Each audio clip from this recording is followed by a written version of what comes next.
We start with this. The Jets hired Robert Saleh, the very energetic, bald, intense, good-looking guy, defensive coordinator for the San Francisco 49ers. A lot of times you shake your head. You don't know if it works. He apparently is a very impressive interview, and Joe Douglas, a competent GM, has now hired him. All you need to know about this is the Jets went from an offensive head coach with no personality who struggled to get along with the media and players to a defensive head coach with a big personality and great energy who they say gets along with everybody. This was not just about Robert Saleh. This was about going the opposite of Adam Gase. Now, every year we got 6 or 7 openings, and every year one is a complete miss. Freddie Kitchens, Jim Tom Sula, Steve Wilkes, Matt Patricia, Ben McAdoo wasn't great. They generally all, very early on, I guess I should have noticed this with Adam Gase, they didn't even do well in the opening press conference. They didn't have much of a presence. I like my quarterbacks to be quarterbackial. I like my head coaches to have a presence. You're in a room with alpha males and millionaires. You got to be able to walk in and own the room. Saleh's going to be really good at that part. He's got a big presence. He's a pro player, big energy, good-looking, confident guy. I do not think, like Adam Gase, he will butcher the opening press conference. So that's my guess.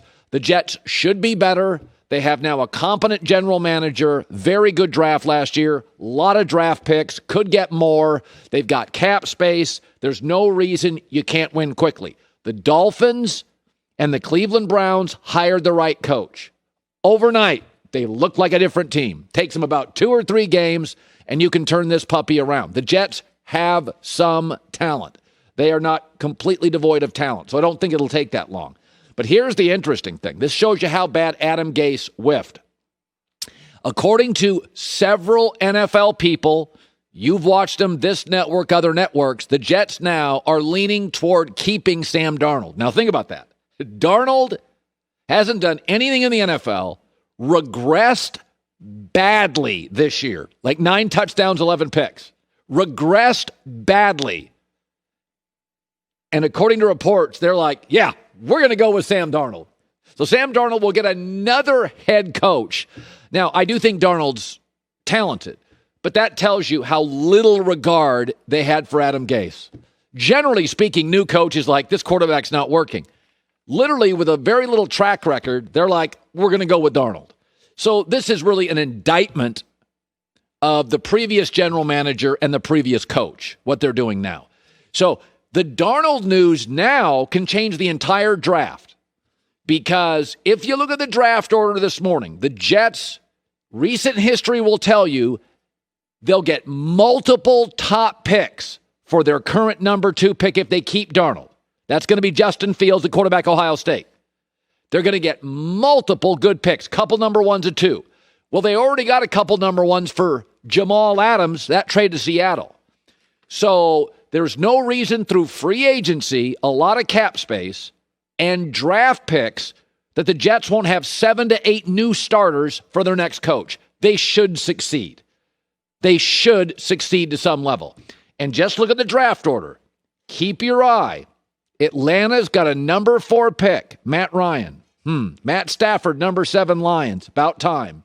8 Carolina, 12 San Francisco, Vikings 14, Patriots 15. If you look at the draft order, there are a lot of potential suitors for that number 2 pick the Jets have. I think Saleh should work. I think it's hard to fail when you have 7, 8 elite picks and a ton of money. It's hard to fail. And a coach who appears to have a presence and a competent GM. All right, let's shift to this. It's crazy. Kansas City's favored by 10 points over Cleveland. And I understand Andy Reid's off a bye. I get it.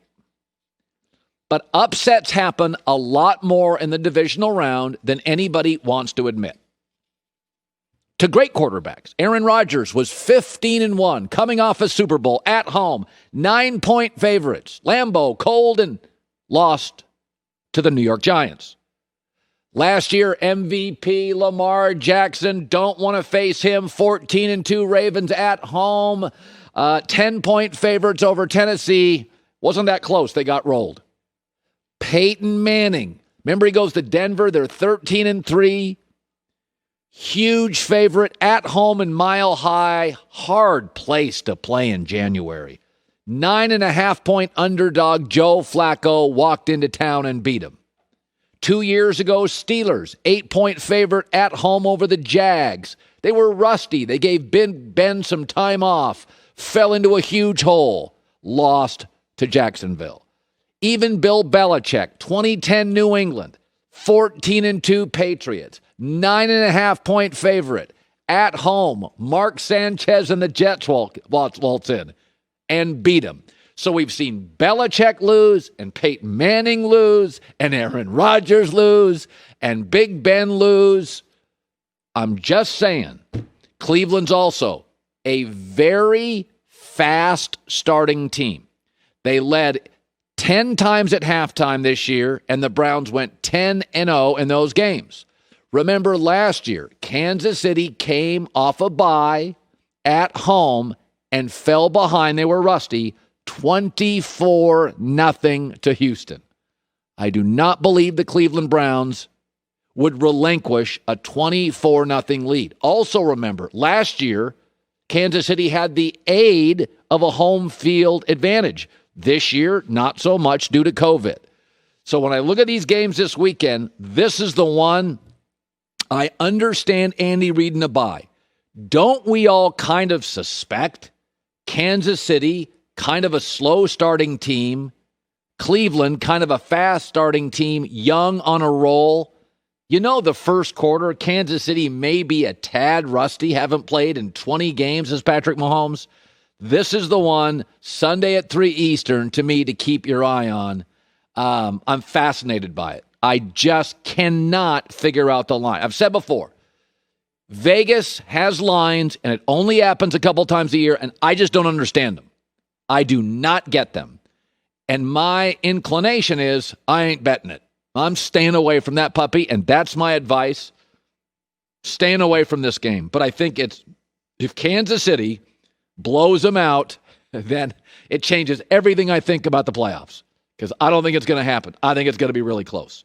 Hi, everybody. Thanks for watching. Subscribe here to get the latest from the show. Also, be sure to check out more of the best clips from The Herd or go watch a few segments from other shows on FS1.